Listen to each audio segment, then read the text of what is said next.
The dusty wind of the Kalahari whispered Zola's name, a melancholic tune that had haunted her since the day the silence fell. It had been 5 years since her father, Dr. Alajo Ndilavu, a renowned botanist, vanished from their small, sun-baked village of Kufara. The official reports cited a lion attack, a sudden, tragic end.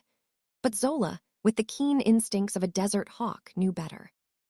Her father had been a man of gentle hands and a mind sharper than a thorn acacia, a man who spoke to plants as if they were old friends.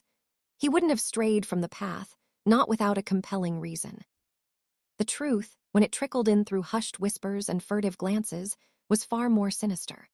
Dr. Ndilavu had been on the cusp of a groundbreaking discovery, a rare desert bloom with unparalleled medicinal properties, capable of revolutionizing modern medicine. And he had been stolen for it, kidnapped by a shadowy organization known only as the Serpent's Coil, a group notorious for exploiting indigenous knowledge and resources. Zola, once a vibrant young woman known for her booming laughter and the intricate beadwork she crafted, transformed. The laughter faded, replaced by a quiet intensity. Her hands, once skilled in artistry, now learned the precise art of tracking, camouflage, and the silent language of the bush. She trained with the few remaining elders who remembered the old ways, hunting her senses until she could read the subtle shifts in the wind, the almost imperceptible prints in the sand, and the hidden messages in a bird's call. She became a ghost, moving unseen and unheard. Her journey began in the familiar landscapes of Botswana, a path of vengeance paved with stolen information and whispered contacts. She started small, disrupting Serpent's Coil's local operations, freeing villagers they had coerced and leaking their dirty secrets to underground networks. Her reputation grew, a whisper in the shadows, a specter that struck fear into the hearts of those who thought themselves untouchable. They called her the Desert Bloom, beautiful, resilient, and deadly when provoked.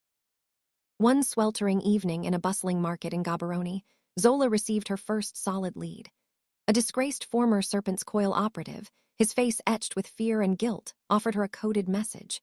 It spoke of a high-stakes auction, a living artifact, and a clandestine meeting point deep within the Congolese rainforest. Her father, the botanist, had always called his rare desert bloom his living artifact. A cold dread, mingled with a fierce hope, settled in Zola's stomach. The transition from desert to dense jungle was jarring. The air hung thick and heavy, a humid embrace that clung to her skin. The vibrant greens and teeming life were a stark contrast to the stark beauty of the Kalahari. Here, the shadows were deeper, the dangers different.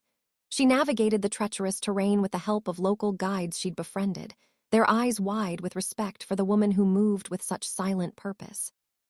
The meeting point was a crumbling colonial outpost, swallowed by the encroaching jungle. Zola infiltrated it under the cover of a torrential downpour, her heart hammering a frantic rhythm against her ribs. Inside, bathed in the flickering glow of lanterns, she saw them, the high-ranking members of the Serpent's Coil, their faces a tapestry of greed and arrogance. And there, in a reinforced glass enclosure, was a vibrant, almost impossibly beautiful desert bloom, glowing with an ethereal light. It was her father's discovery, and standing beside it, a gaunt, aged man, his eyes hollow but still holding a spark of their former brilliance. Alaja Ndilavu. A wave of emotion threatened to buckle Zola's knees, but she pushed it down.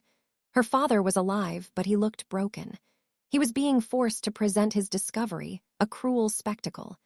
Zola knew she couldn't risk a direct confrontation. The odds were too heavily stacked against her. She needed a plan. Over the next few days, Zola meticulously mapped the outpost, learning every guard rotation, every hidden passage. She befriended a kitchen worker, a young woman named Nia, who harbored a deep resentment for the Serpent's Coil. Nia, sensing Zola's unwavering resolve, became her eyes and ears within the facility. The auction night arrived, thick with tension. Wealthy buyers from across the globe gathered, their eyes fixed on the glowing bloom. Zola, disguised as a servant, moved silently among them, a phantom in plain sight. Her plan was audacious.